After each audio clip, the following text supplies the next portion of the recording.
और क्या कुछ इंदौर का अपडेट है, सहयोगी अरुण इस वक्त हमारे साथ जुड़े हुए हैं, उनके पास चलेंगे। शरद हमारे साथ भोपाल से जुड़े हुए हैं, शरद से भी हम जानकारी लेंगे क्या कुछ आज मोड ऑफ एक्शन रहेगा। शरद, सबसे पहले मैं आपके पास आना चाह रहा हूं, क्या कुछ मोड ऑफ एक्शन आज का नजर आने वाला है, वो भी तब जबकि स्थितियां लगातार बिगड़ रही हों। दूसरा, क्या केंद्र की तरफ से प्लाज्मा थेरेपी को लेकर कोई और अपडेट हो पाया? शरद। देखिए, जहां तक बात अपडेट की है तो लगातार जो बैठकों के सिलसिले हैं मुख्यमंत्री शिवराज सिंह चौहान की ओर से वो किए जा रहे हैं। आज भी मुख्यमंत्री कई बैठकें करेंगे, उनमें से एक महत्वपूर्ण बैठक भी उनकी अपने जो सभी मंत्री हैं उन मंत्रियों के साथ में वो करेंगे। तो जो रणनीति है वो तो लगातार बन रही है कोरोना से निपटने की, लेकिन जैसा कि आपने कहा कि जो केसेस हैं उनकी संख्या लगातार बढ़ना कहीं ना कहीं चिंता का सबब बना हुआ है। और अब ये भी लोगों को ये डर लगने लगा है कि आखिरकार ये कोरोना किस मोड़ पर जाकर ख़त्म होगा, क्योंकि देखिए आज से ही मध्य प्रदेश सरकार ने कई स्तर पर जो लॉकडाउन है उसमें ढील दी है। ग्रामीण और शहरी इलाकों में ग्रामीण इलाकों में सभी तरीके की जो दुकानें हैं उनको खोलने की बात की गई है, और शहरी इलाकों में जो मोहल्ले हैं उनके स्तर में जो दुकानें हैं उनको खोलने की बात कही है। लेकिन इसके बावजूद भी कुछ ऐसे शहर हैं जहां कोई रियायत नहीं दी गई है। मसलन अगर हम भोपाल की बात करें, इंदौर की बात करें, उज्जैन की, जबलपुर की, खरगोन की, धार की, यहाँ किसी तरीके की छूट नहीं है। तो अभी भी स्थितियाँ ये कहना कि कंट्रोल में है शायद थोड़ा सा जल्दबाजी होगा, और इसी को लेकर जो मोड ऑफ एक्शन है वो मुख्यमंत्री शिवराज सिंह चौहान रोज मंत्रियों के साथ में और अधिकारियों के साथ में तय कर रहे हैं। जहां तक बात प्लाज्मा थेरेपी की है तो निश्चित ही वीडियो कॉन्फ्रेंसिंग के दौरान स्वास्थ्य मंत्री नरोत्तम मिश्रा ने केंद्रीय स्वास्थ्य मंत्री के सामने इस मुद्दे को उठाया था, और उन्होंने ये कहा था कि अगर कोई हॉस्पिटल ये चाहता है तो वो एक इन्फॉर्मेशन उनको भेजकर ICMR की जो गाइडलाइन है उसके तहत काम शुरू कर सकता है। तो अरबिंदो जो इंस्टीट्यूट है इंदौर का, वहाँ की ओर से पहले क्वेरी गई थी, उन्होंने ये मांग की थी कि वो करना चाहते हैं।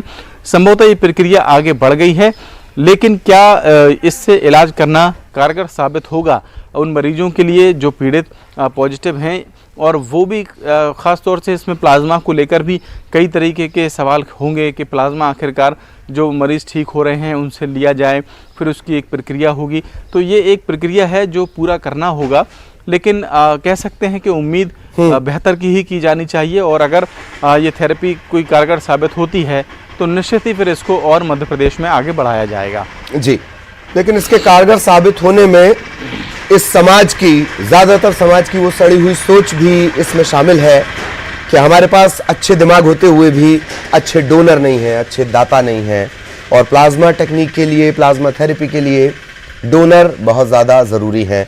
इन सब के बीच जब ये शरद और अरुण हमें जानकारी दे रहे हैं, ये जानकारी भी हम आपको दिखा रहे हैं किस तरीके से अपडेट लगातार हो रहा है। अरुण, मैं आपके पास आना चाहूंगा। सिंघम स्टाइल अपनाई गई, तमाम तरीके अपना लिए गए, आंकड़ों में कहीं कोई कमी नहीं, इन सब के बीच क्या कुछ अपडेट है? एक बात। दूसरी बात, क्या मूवमेंट की कोई इजाजत मिलने की खबर है कि अब जिलेवार जाने की स्थिति बनेगी अगर रेड जोन छोड़ दिए जाए तो? अरुण।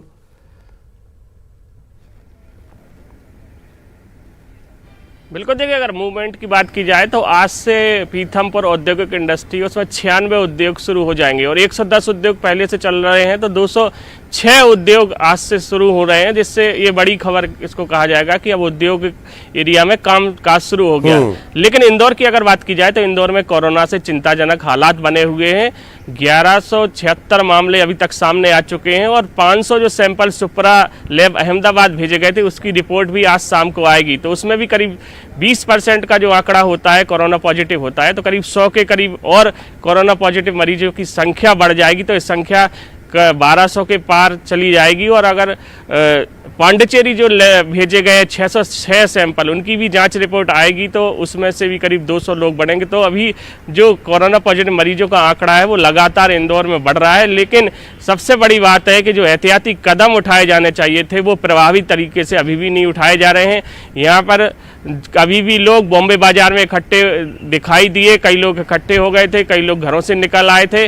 प्रशासन का जो पूरी तरह से अंकुश है वो यहाँ पर नहीं लग पा रहा है। अगर किसी को कोई बात होती थी, तो कलेक्टर यहाँ के जो मनीष सिंह हैं वो किसी के फ़ोन नहीं उठाते हैं। अगर किसी को मदद की ज़रूरत पड़ जाए तो उनको तक मदद नहीं पहुँच पाती। कल 150 जो मजदूर थे वो पीथमपुर से पैदल चलकर यहाँ टोल प्लाजा तक पैदल चलकर आए। 4 घंटे तक वो वहाँ पर खड़े रहे, पुलिस ने उनको रोक रखा था।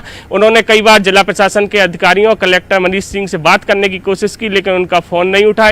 उसके बाद जब उन्होंने जो मंत्री हैं तुलसी सिलावट, यहाँ के प्रभारी मंत्री हैं, उनसे बात की, तब जाकर उनको दूसरी जगह ले जाकर शिफ्ट किया गया। तो इस तरह के हालात इंदौर में हैं। इंदौर में तमाम स्थितियां अभी भी विपरीत बनी हुई है। सांसद शंकर लालवानी इस पर नाराजगी भी जाहिर कर चुके हैं कि जो मुस्लिम इलाके हैं वहाँ पर लोग इकट्ठे हो रहे हैं।